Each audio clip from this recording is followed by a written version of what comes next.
AMBO people, we have discussed so many times on this issue, and we have gone back. We have gone through certain is a status, certain is a position, certain is a reason as to why it has come up. And we have seen that from the British era, we were recognized as an administered area. But as the former speaker said, that is not by our choice to be in them. That is true. But I just want to tell like this to the House and the people of Nagaland. Way back in 1953, there was an imaginary line drawn by Indian leaders. And after declaring Nagaland state in 1963, the boundary pillar was built way back in 1968 somewhere. When we look back, I want to tell like this to the leaders, irrespective of the party, political party, and the leaders, what were we doing?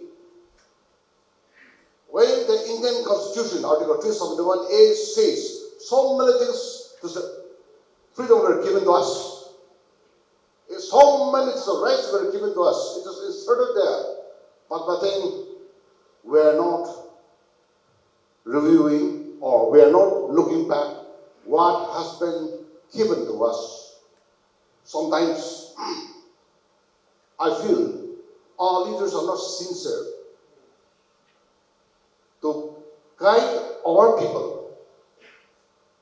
Every now and then, even the house renovation done, sometimes in the villages, even yearly, they'll check the house before wind comes. And this Article 37 has to be reviewed or revisited. And certain amendments should be done in the House of Assembly, where it says that no act of Parliament can interfere in our resolution. There we have given the freedom, but we have neglected it and we are not that much sincere on it. Yes, as many speakers have spoken, that removing of FMR, thus, in spite of reading so many times, now several people have scrapped this FMR. That shows we are also Indian, and where in the Indian there's even the Nagaland government and even the Manipur, Mizoram and all, and the stretching to this Arunachal, I think we are in the government. Maybe Congress, maybe PJP, all others, we are in the government. My dear leaders, Naga leaders, I think we should be a little bit alert where we are heading to. Why only focus on forming the government? Should we not take the interest of the Naga people or Northeast people? I think the CM of all the states, Northeast states, they should discuss why they have formed the forum and they are not aware of this kind of thing. I have not seen it, the Longwa village, because I chose to go to visit. Why? Because they have divided this Longwa village in the middle of the house or in the middle of the village, making it dual citizenship. And our Indian people, they go and visit as like a tourist spot. We cannot make this kind of thing like visiting the zoo. After dividing our people, they are making fun of it. They are taking it as a tourist spot. It's very interesting and surprising. Are our leaders aware of this? Can you make sense when your people are divided and making fun of it? At one point of time, recently, I spoke in the meeting in Indian leaders regarding this FMR and regarding the fencing. This fencing that was way back 2018, they came and started constructing in this ITC. Now what side? We destroyed it. We did not allow it. We removed it. And from there, they discontinued. Our Khekiye people have constructed one rest house near the boundary, that is in ITC. And from the Google, this Myanmar government said that, and the people said that, now your Indian people has encroached our land. And we were not aware of that. We did not reply. That is very much in our land. That's why I said, if we are to make fencing, we have to follow traditional about it.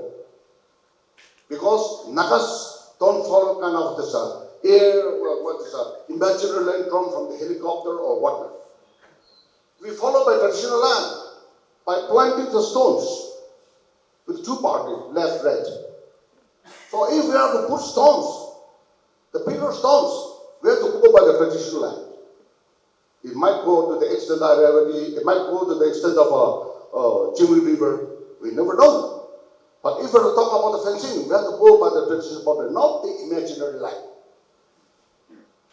That's what we spoke. And accordingly, we have also made a representative to the Indian government regarding this.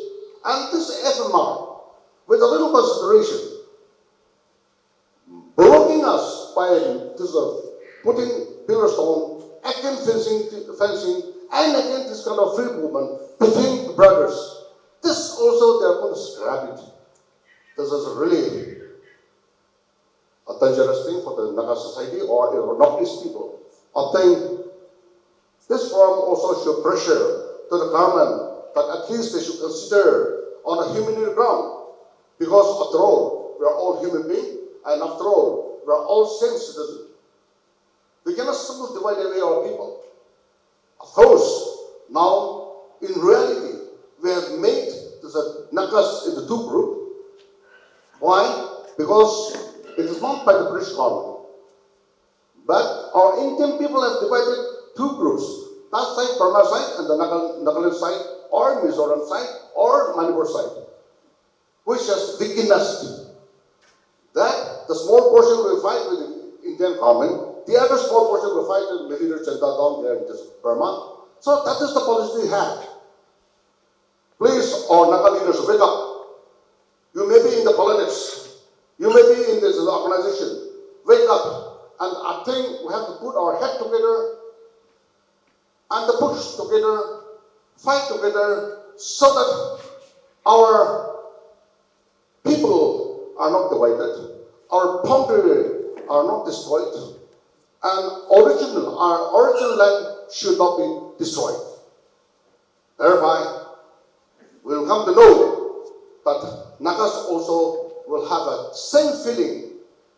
Northeast people also will have a same feeling. As we always say that the indigenous people, when we are divided, that will not give a strong message.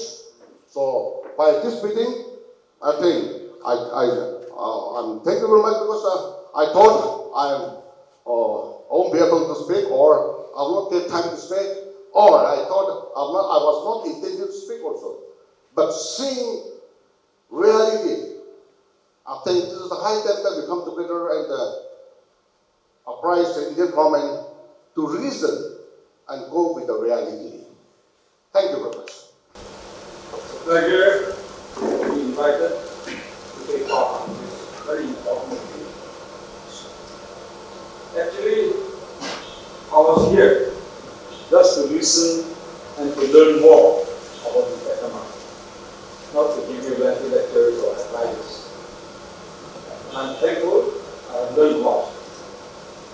Well, to be very frank, scrapping of the FMR has hurt a lot of sentiment of the entire life.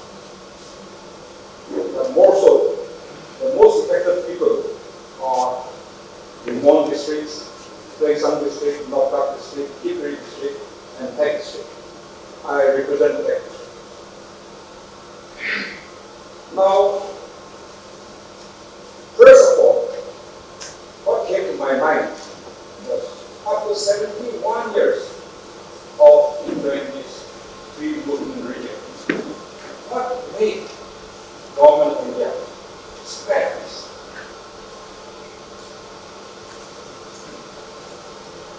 I was thinking. And then I think all of us need to know as to why they want to spread it. And to me, it's a religious war. Hindu and Christian. If they spread it, then the influx of Christian population will become less. And Hindu religion will be protected. That's why. Nevertheless, I want to tell all my friends here, I think we should not panic about this issue. Because the entire Nagaland, Chin, Mizo, Cookies, Arunachal Nagas, they are all against this scrapping of and also, though I am no more in the cabinet, the latest cabinet meeting also, they have decided to go against this scrapping of and as a legislator, I'm also trying to speak up some few friends, those who have been affected, to speak in the assembly. So one suggestion and one way forward is you can pass a resolution here going against the FMR and also requesting the government of the day to take up this issue in the assembly and pass a resolution to this effect. Because our assembly is coming up on 26th February, which may last, say, 1 week or more because it's going to be a full budget. And there, we also have Article 621A protecting us. So I think we did not panic on this issue. The only thing I'm skeptical about is when it comes to security measures and borders, is entirely lies in the unionists. And they have every right to do anything. They can. But the good side of the story is, the positive side is, we have Article 21A protecting us, and in the assembly, we have protect our rights. That is one. Now, I tried to do a little bit research on my own. That's how the history and the immortality of scrapping of the market. Because recently, one Dr. Shah came.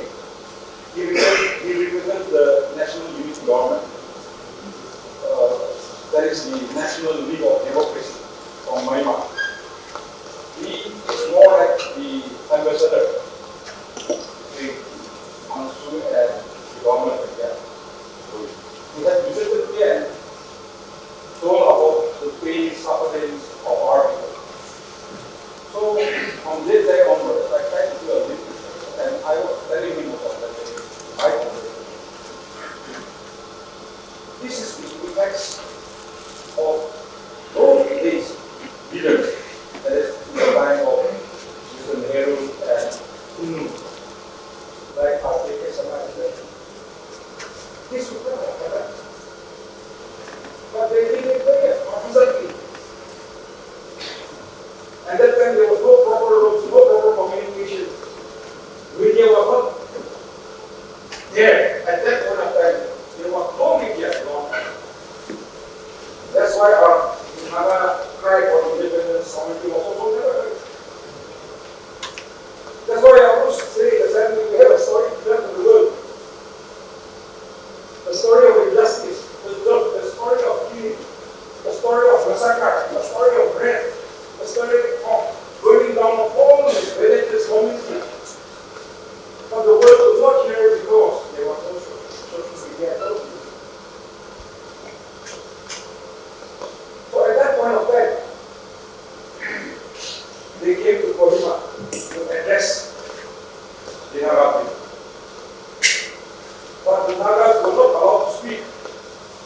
That's why they say the walk. They have to walk out and protect them. And then they draw an imaginary boundary line. They didn't reach to the far as way above the community. And that border, that river, I think that should be considered as Burma, and this should be as India. At that time it was Burma, now it's Myanmar. That was how the day was started. But look at that. Till today, Nagas have not accepted this imaginary boundary line. This was one of the worst things that could have ever happened to the Nagas, dividing family, friends, and communities. They violated their arbitrary international boundary by drawing an unexpected imaginary line that divided the Nagas. This history is indeed one of the crudest things that has ever happened to the Nagas. It is not practical, nor wise, or reasonable. It is politically theoretical. The first thing we need to analyze, as I said, is why this FMR has been abolished for 31 years of its existence. In the year 1953, they have already divided us mentally, and now they want to divide us physically or mentally. And this, I think, we should not put it up.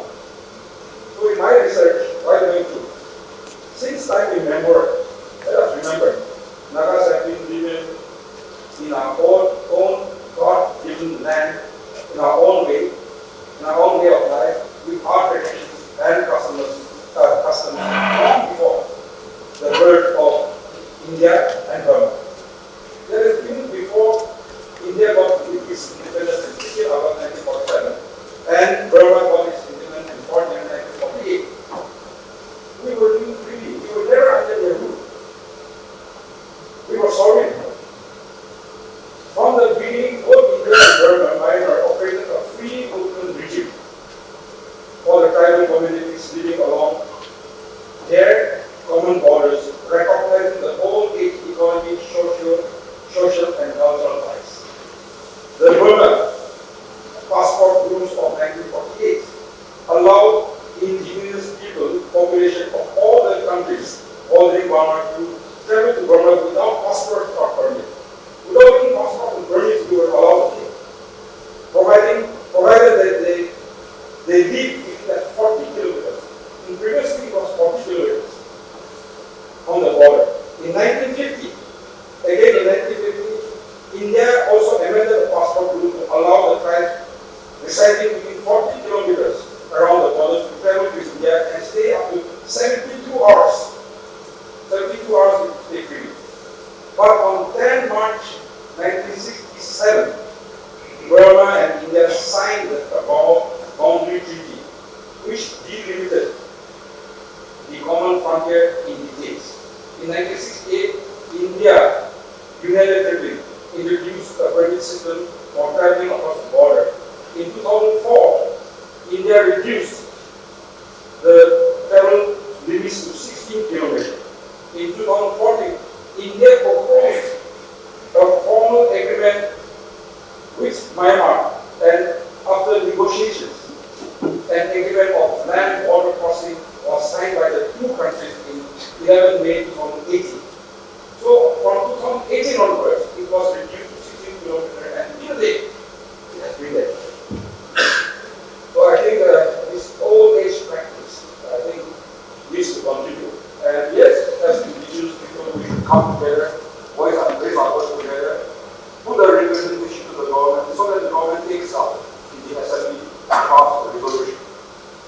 Nevertheless, for me, I should say, this is a blessing in disguise. Such issues brings another people together. For else, we're hopelessly divided, we're getting fragmented. Usually we go, we're going to the extreme. But these issues bring us together. Today, why are we having this meeting? Today, why are we seeing familiar faces? We see each other because of such issues. So we should take it positively. These issues have brought us together, and let us stand our ground, fight this common important that. Thank you. I was invited as an individual to begin with by the forum, and I'm representing the Senior Citizens Association. So, since I'm representing you, I take a 2 minutes.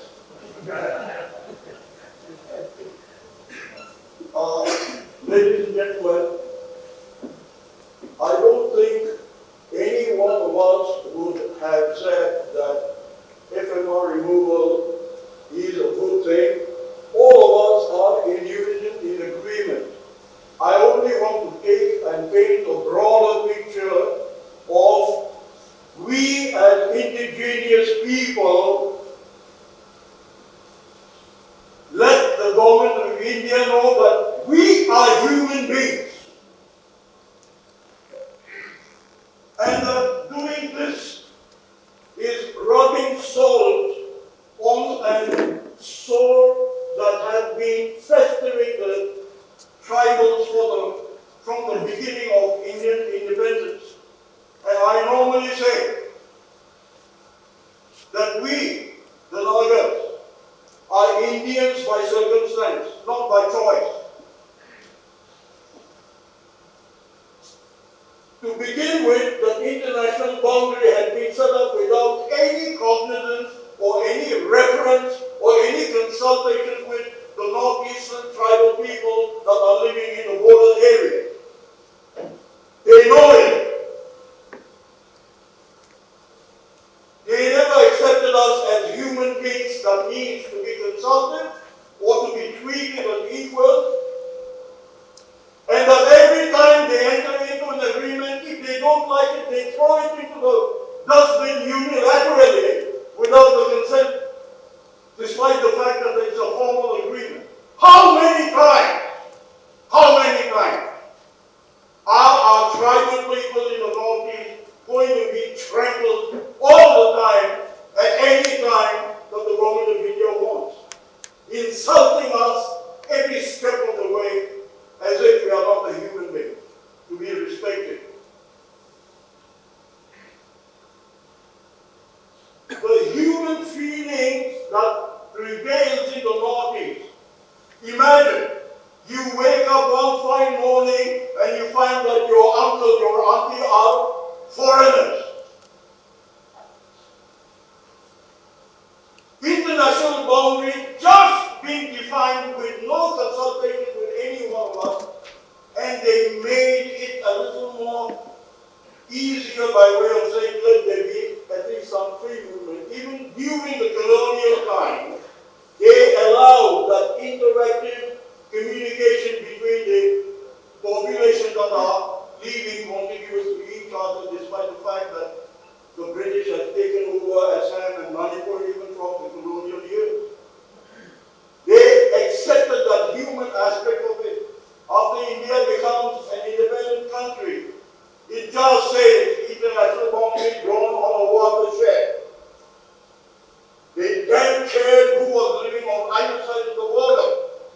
And this is rubbing salt into that kind of a sore that has been festering in the Northeast for all these years, and they still continue it. On whose demand, on whose request has this been perpetuated? Whom did Mr. Amit, Shah, Home Minister, consult in the Northeast?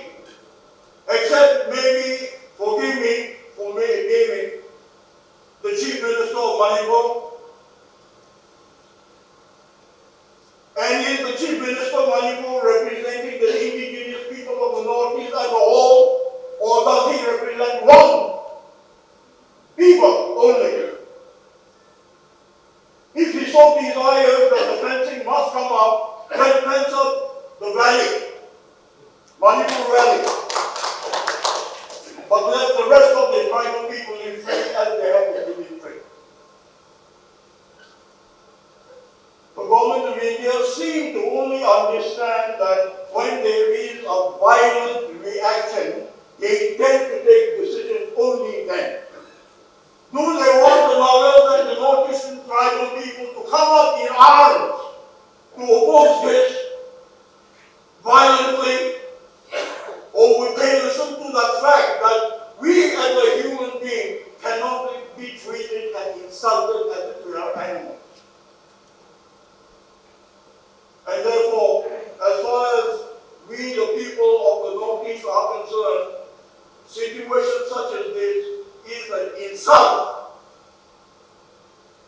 to our beings. And I think we need to do something for them to respect our existence in one way or another. If required, even violently, as far as I'm concerned, I'm more than prepared to encourage even a violent reaction, if that's the only language they can understand. And therefore, you see, Government of India takes a look east policy in the 90s. The look east policy was there for India to wake up every morning and look east and then carry on. Now they have come to act east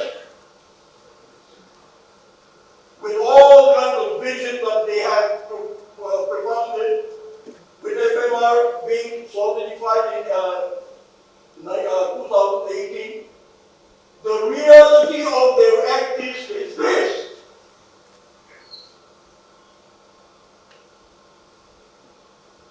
And if this is the manner in which we are going to be treated, there are more serious issues that I would like the indigenous people to focus on.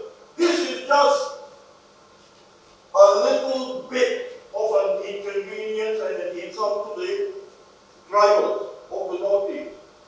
But I can tell you that the danger that the Christians and the tribals in the Northeast are about to face in the UCC, for instance. Consider the anti-Christian or anti-conversion law that is going to be put on the end with. There are so many social issues that are detrimental to our existence. Now the one fundamental question that starts offering in our hearts and minds is it safe for the tribals of the Northeast to have any connection with India? Is our future safe in the hands of the Indians? Giving us Article 371A for them to piss and spit and shit on by doing this? Where's the right?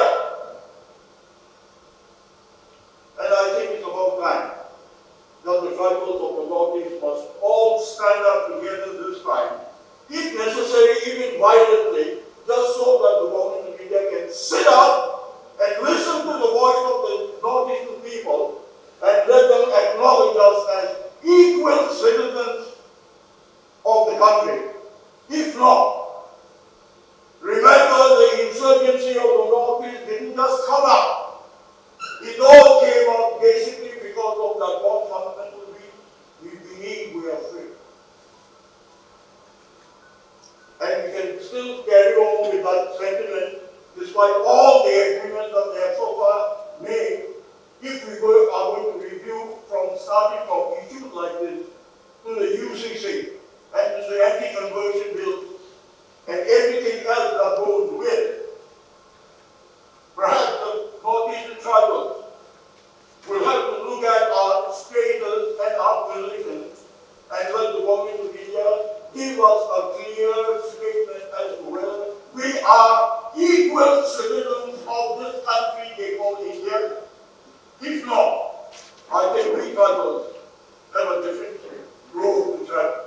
Thank you very much. We have here Khekiye Sema, who is a former bureaucrat, retired, and he represented an organization here today at the symposium on the Indo-Myanmar border issue, the scrapping of the FMR and also the border fencing. So thank you so much for speaking to us, Nagaland News Network. Yes, we heard everybody today at the symposium that they're all opposing it, and a resolution also was adopted where it was written, a letter was written to the the president, and we've seen it time and again with different incidences and different time and again that the government also just goes ahead without listening to the people of the Northeast, the indigenous people, and they've done away. We're looking at it in Manipur right now. What is happening? So, and there's just no answer as such. So, do you think this is one of those incidences where the FMR removal will be done and border fencing is going to happen regardless of if we have symposiums like this or people voicing out? No, I'm afraid symposium is all right, just to ventilate a point of view and the feelings of the people of the Northeast, and that is important. It is also for the state government to take notice of that proposition, whether it is justified for the government of India to just carry on bulldozing such an issue without even a shred of consultation. And so when Northeastern chief ministers have said they are opposed to it, I hope all the Northeastern chief ministers, if not in the absence of Mr. Chief Minister of Manipur, the rest of the other Northeastern chief ministers, if they can actually get together on this one, because apparently all of the Northeastern chief ministers have opposed this. And the difference here is leaving it to the people alone to oppose any kind of action of the government of India will amount to nothing, because it just comes up as a big noise at the point of heat, and then the people cannot sustain it.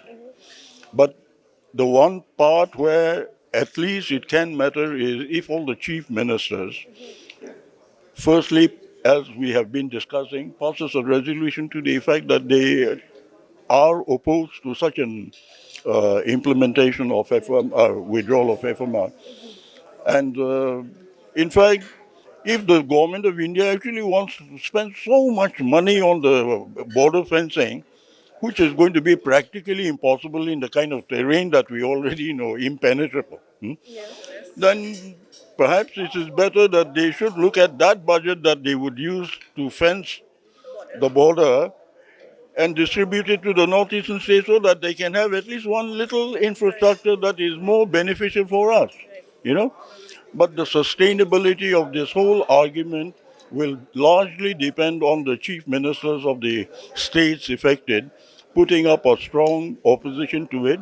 And once that happens, the government, if necessary, the state government can even take the matter on a legal course of questioning the rights that are being violated for the indigenous people.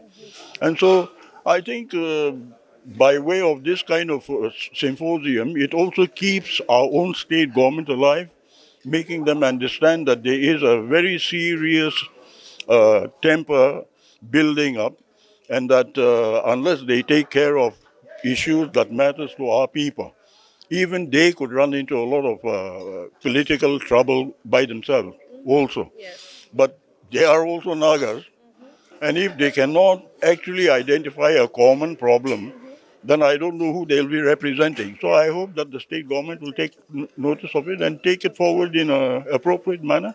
Our MLA of the NPF was also here, Azo Nino, and he did say that this time during the assembly session, the budget session, which will go on for a week, do you think this will be a topic of discussion which they will take seriously this time, or would it have to wait for the next session or something like that? No, I think questions being raised is something that I think every one of the legislators would have in their mind, and I think they would discuss it. I have a feeling that it would be a common interest for all of them to at least spend some time discussing this. So I believe they would discuss it. Yeah. Thank Yeah. you.